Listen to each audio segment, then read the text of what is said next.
You finally sit down on the couch, the work is done, and instantly your stomach ties itself into a knot. Psychologists refer to this as productivity dysmorphia, the persistent, gnawing sensation that you have not done enough today, even when your to-do list is completely crossed off.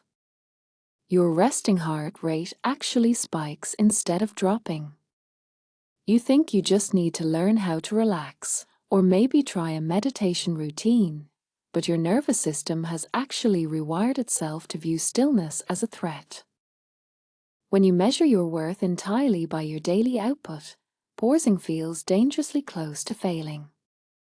Therefore, every time you try to recharge, your brain sounds a false alarm, flooding your body with stress hormones disguised as guilt. The exhaustion keeps compounding, leaving you too tired to work but too anxious to actually recover.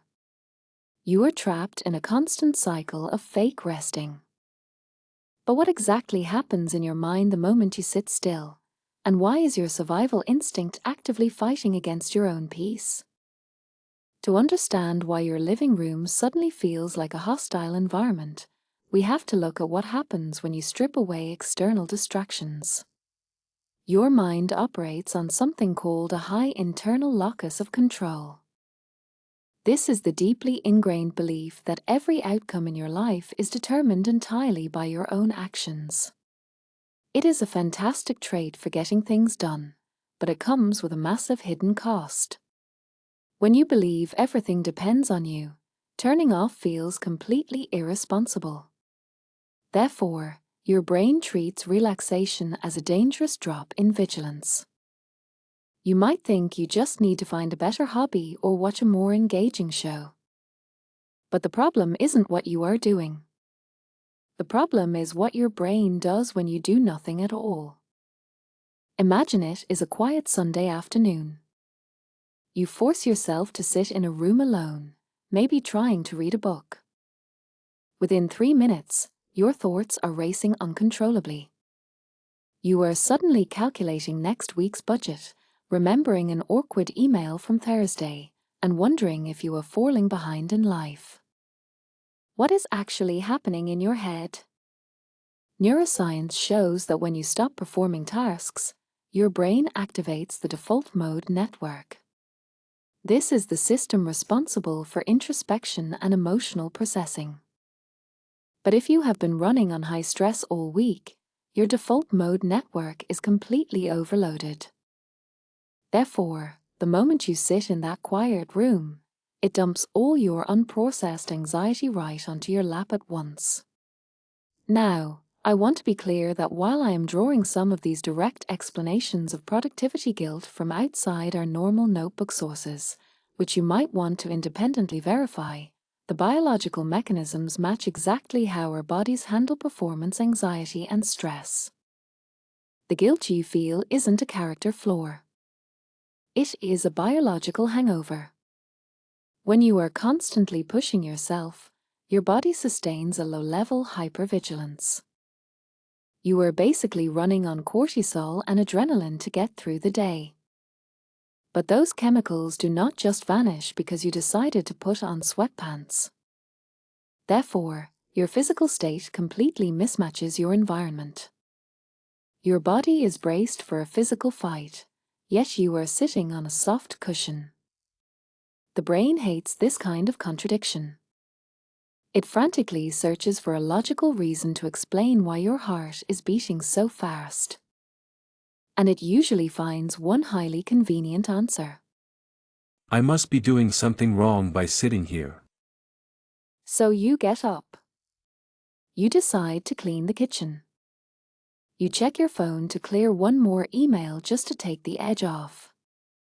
But that quick fix is actively destroying your ability to function over the long term. If you do not figure out how to navigate this false alarm, your nervous system will eventually force a biological shutdown, stealing the exact productivity you are so terrified of losing. Let us look at how you actually sleep, because it reveals a lot about how you rest while awake. Many high performers think sleep is a weakness. They brag about surviving on 5 hours a night. But the science of real rest tells a completely different story. During the day, your brain builds up metabolic waste.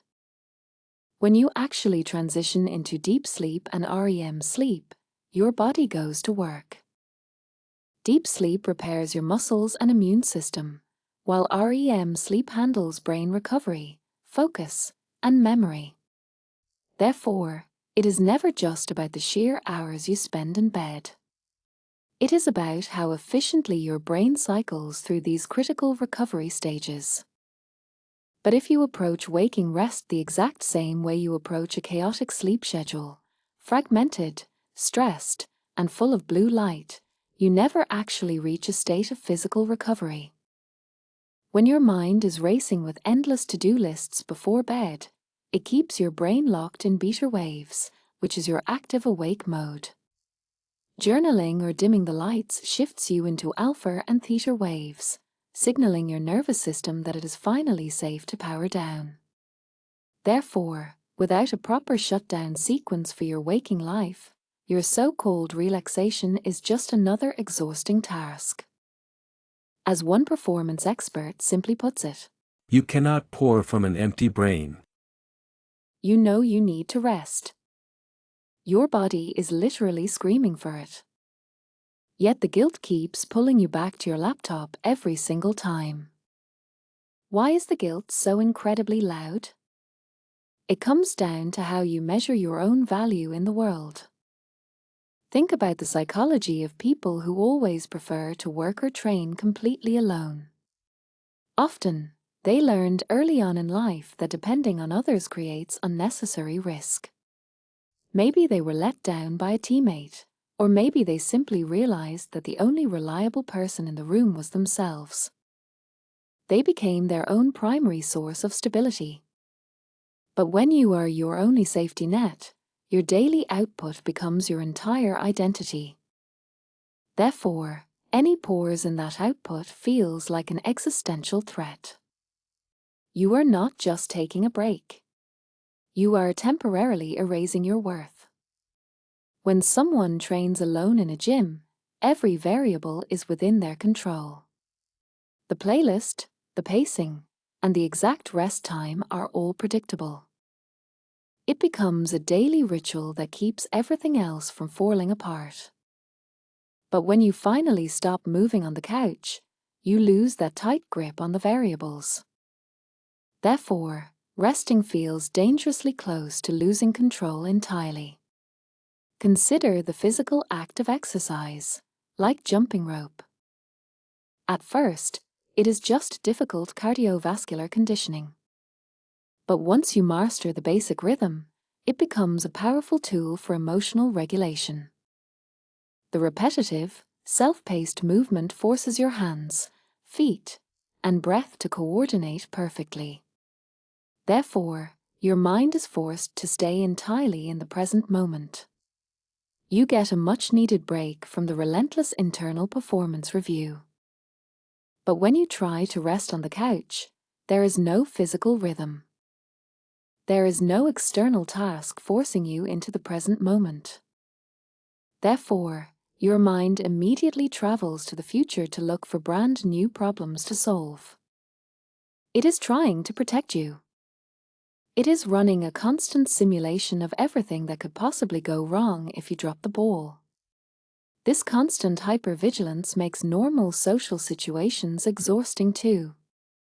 When you are highly self-conscious, adding an external audience to your life raises your cortisol levels even further.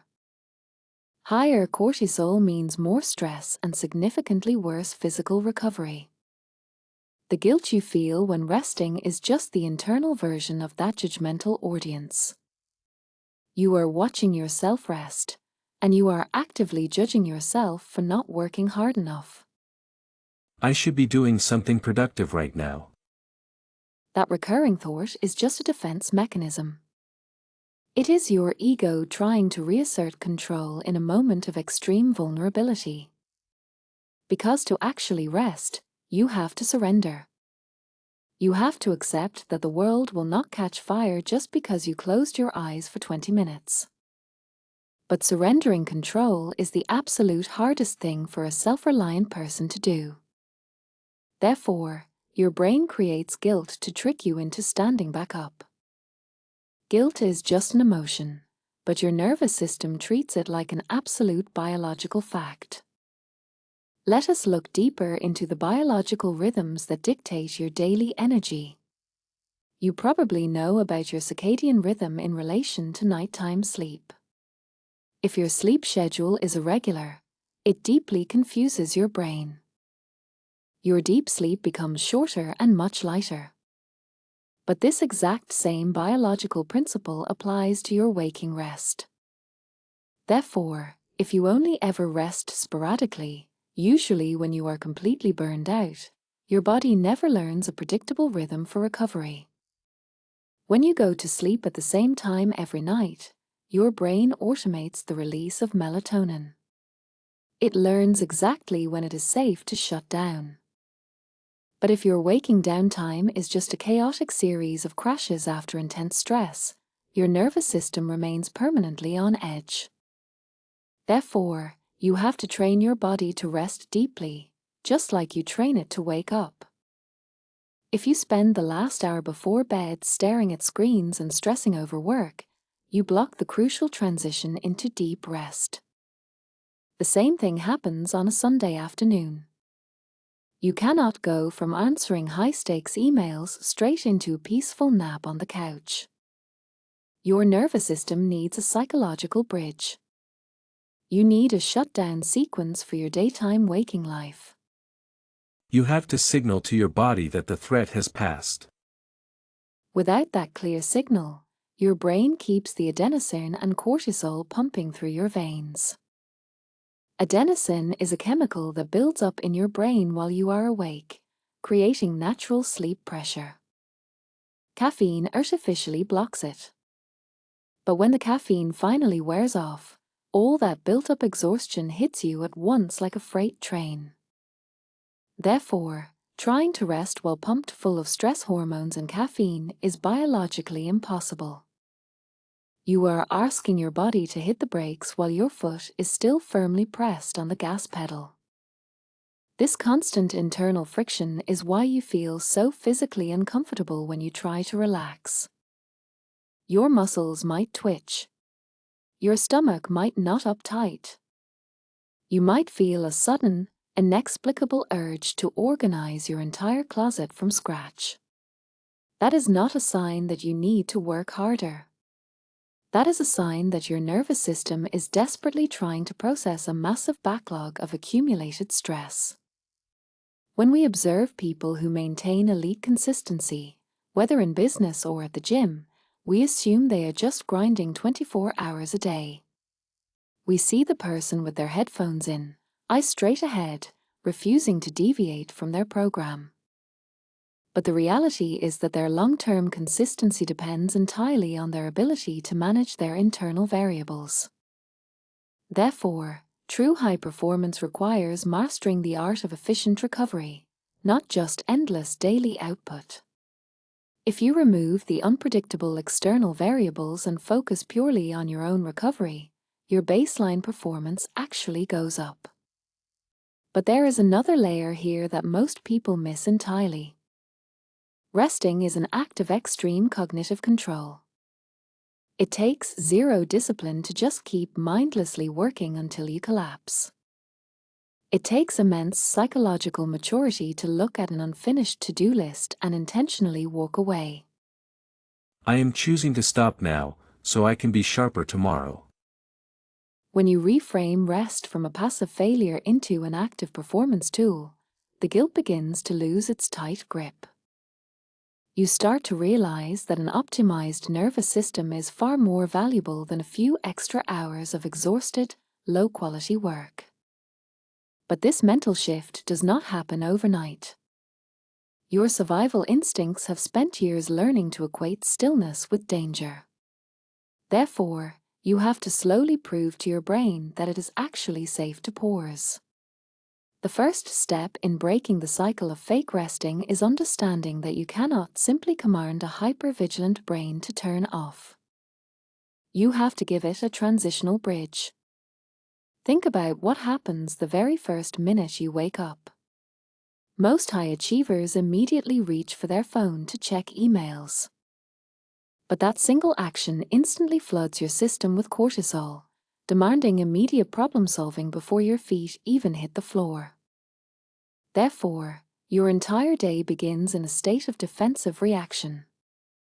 Science shows that if you step outside for 10 minutes of sunlight instead of looking at a screen, that light exposure suppresses melatonin and boosts serotonin, your natural mood and alertness hormone. You are biologically signaling to your brain that a new cycle has begun, without triggering an immediate stress response. If you start your day in a state of panic, you will inevitably end your day in a state of panic. And if you cannot shut down at night, your daytime attempts at resting on the couch will always feel like a failure. This brings us to a harsh reality. If you do not create a structured transition between your work and your downtime, your chronic self-reliance will eventually break you. Clinical psychologist Dr. Sherry Burr-Carter notes that chronic self-reliance, without any outlet for vulnerability, is one of the most underreported risk factors for burnout in high-functioning individuals. You might think your relentless drive is your greatest asset. But when you refuse to create boundaries around your energy, that same drive becomes a severe liability. Therefore, you must treat your recovery with the exact same militant discipline you apply to your work. How do you actually do that? You have to build a shutdown sequence. Elite performers do not just fall into bed and hope for the best. They use a specific power-down routine. Usually, this looks like the 3-2-1 method. 3 hours before bed, you stop eating heavy meals. 2 hours before, you completely stop all work and stressful conversations. 1 hour before, you eliminate all screens. But I need to watch television to wind down. That is a common trap. The blue light from your television or phone tricks your brain into thinking it is still daytime, suppressing the melatonin you desperately need for deep sleep. But replacing that screen time with dim warm lights, gratitude journaling, or a calm playlist naturally signals your nervous system that it is finally time to rest. Therefore, by actively managing your physical environment, you bypass the guilt entirely. Your body takes over, pulling your active beta brain waves down into relaxed alpha and theta waves. Once you master this shutdown sequence at night, you can start applying a microversion of it during the day. Imagine you just finished a massive project at 2 in the afternoon. Instead of instantly jumping to the next task or collapsing onto the couch in a state of high anxiety, you create a physical buffer. You go for a 10-minute walk. You do 20 push-ups or jumping jacks to raise your heart rate and clear the mental fog. You wash your face with cold water. You do something physical that requires full body coordination, like spending 5 minutes jumping rope. We talked earlier about how the repetitive motion of a jump rope forces you to be present. The swing of the rope must be precisely timed with the jump, requiring your hands, arms, legs, and breath to coordinate perfectly. But this is not just about cardiovascular conditioning. Therefore, it acts as a mechanical reset for your nervous system. By focusing entirely on spatial awareness and rhythm, you force your brain to abandon its obsessive loop of future planning. The up and down movement even helps drain your lymphatic system, physically clearing out cellular waste. I am only focusing on the next jump. When you finally sit down after that physical reset, your body is no longer bracing for an invisible fight. The excess adrenaline has been burned off. The transition has been made. This is the secret that hyper-independent people often miss. You cannot think your way out of productivity dysmorphia. Your brain is generating the guilt because it is misinterpreting the physical signals of residual stress. But if you change the physical signals through movement, sunlight, and a structured shutdown sequence, the guilt simply dissolves. Therefore, resting stops feeling like a weakness and becomes a tangible, measurable skill. Let us look at how this changes your actual sleep cycles. Your brain operates in 90-minute increments. It moves from light sleep to deep physical recovery, and finally into REM sleep for cognitive repair. Waking up in the middle of one of these cycles leaves you feeling completely groggy and disoriented. Waking up right at the end of a cycle makes you feel instantly awake. But if your entire day has been a chaotic mess of unmanaged stress and caffeine, these 90-minute cycles become completely fragmented. Therefore, you can sleep for 9 hours and still wake up feeling like you were hit by a truck. If you consume caffeine after 2 in the afternoon, it blocks adenosine, the chemical that makes you naturally sleepy. It stays in your system for 6 to 8 hours. Even if you manage to fall asleep, that lingering caffeine drops your deep sleep quality by up to 30%.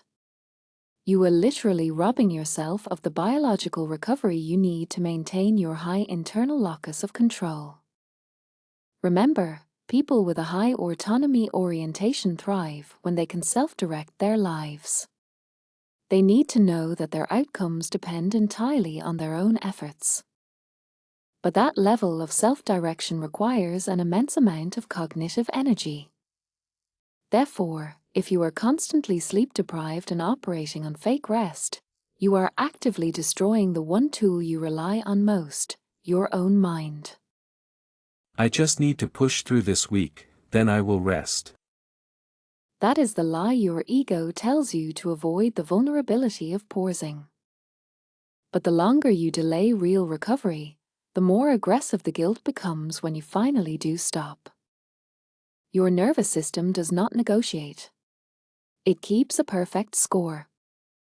It is time to look at the ultimate payoff of getting this right. When you stop fighting your own biology, everything about your performance changes.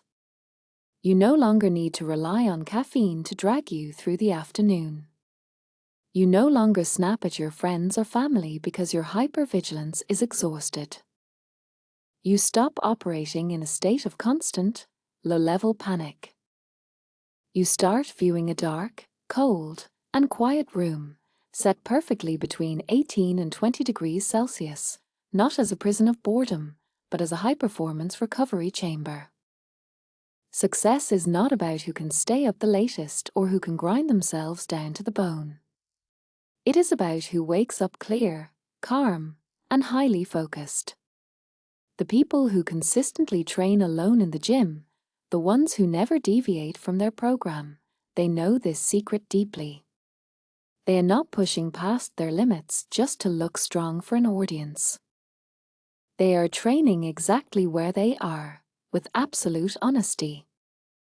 But they also know that without adequate recovery, their strength will plateau and their muscles will tear. Therefore, they protect their rest periods just as fiercely as they protect their working sets. They do not view rest as an absence of work. They view rest as the mechanism that makes the work possible. You need to apply that exact same mindset to your daily life. Your output is only as good as your recovery. The next time you sit on the couch and that familiar knot of guilt tightens in your stomach, I want you to stop and recognize exactly what is happening. It is just a false alarm. Your nervous system is confused. It thinks you are dropping your guard in the middle of a battle. The battle is over for today. It is safe to power down. Say it out loud if you have to. Take a slow, deep breath. Transition your environment. Dim the lights. Close the laptop. Give yourself permission to step off the battlefield. Because one day, when you finally wake up before your alarm, with your eyes open, your heart calm, and your mind completely clear, you will realize the truth. You never actually needed more time to get everything done. You just needed better energy. And that energy only comes when you finally allow yourself to truly rest. If you enjoyed this video, subscribe to Doodlytical for more psychology stories like this. Thank you for watching.